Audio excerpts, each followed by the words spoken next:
पवन सिंह का पावर खत्म। पवन सिंह के गाने नहीं चल रहे क्योंकि उन्होंने खेसारी लाल से मिलकर स्वाभिमान से समझौता कर लिया। पवन सिंह का मार्केट डाउन हो गया क्योंकि खेसारी लाल से मिलने से उनके फैंस नाराज हो चुके हैं। कुछ इस प्रकार की तरह तरह की बातें आजकल आपको सोशल मीडिया पर सुनने और देखने को मिल रहा है और ऐसा माहौल बनाया जा रहा है कि मानो पवन सिंह ने वाकई में खेसारी लाल से मिलकर उनको माफ करके बहुत बड़ा अपराध कर दिया है। तो चलिए दोस्तों, हम कराते हैं आपको सच से रूबरू और बताते हैं कि आखिर हकीकत क्या है, और लास्ट में आपको बताएंगे सारेगामा हम भोजपुरी से आने वाले गाने के बारे में पूरा डिटेल। तो वीडियो में लास्ट तक बने रहिएगा और अच्छा लगे तो लाइक शेयर कीजिएगा।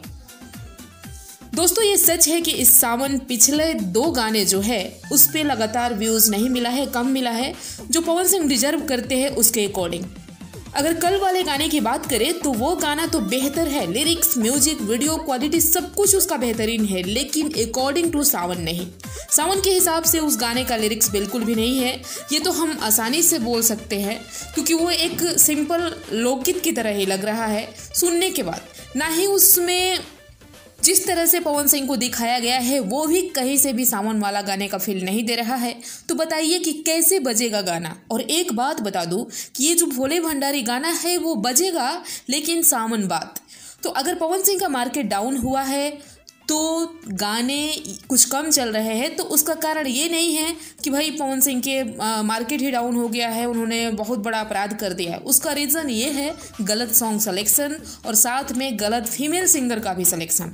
मेरा रिक्वेस्ट है कि जल्द से जल्द आप लोग प्रियंका सिंह को गाने में लाइए, जितना जल्द हो सके फीमेल सिंगर के रूप में। तो प्लीज़ आप जितने भी फैंस हैं किसी के बातों पर ध्यान ना दें, अफवाहों पर ध्यान ना दें, क्योंकि बहुत ज़्यादा ह्यूमर को फैलाया जा रहा है मार्केट में पवन सिंह के खिलाफ। जो गाना अच्छा रहेगा उसे कोई रोक नहीं सकता बजने से। जैसे कि राजा जी सॉन्ग देखिए, आज भी पर डे 2 से 2.5 मिलियन उसका व्यू मिल रहा है ओवरऑल, आप देख सकते हैं स्क्रीनशॉट। तो बस दिमाग से गलतफहमी को दूर करना है और इंतजार करिए नेक्स्ट सॉन्ग का, जो कि सारेगामा हम भोजपुरी से बहुत ही ब्लास्ट बवंडर गाना आ रहा है। मुझे लगता है कि मंडे को यानी इस सोमवार को उसको रिलीज किया जाएगा। इसको लिखे हैं अरुण बिहारी और म्यूजिक दिए है छोटू रावत। अरुण बिहारी मतलब आप समझ सकते हैं कि लिरिक्स कैसा होगा। गाने का नाम है काशी में शिवशंकर। तो बस तैयार रहिए और मेरे वीडियो को लाइक शेयर कर दें। चैनल पर नए हैं तो सब्सक्राइब करें। मिलते हैं नेक्स्ट वीडियो में।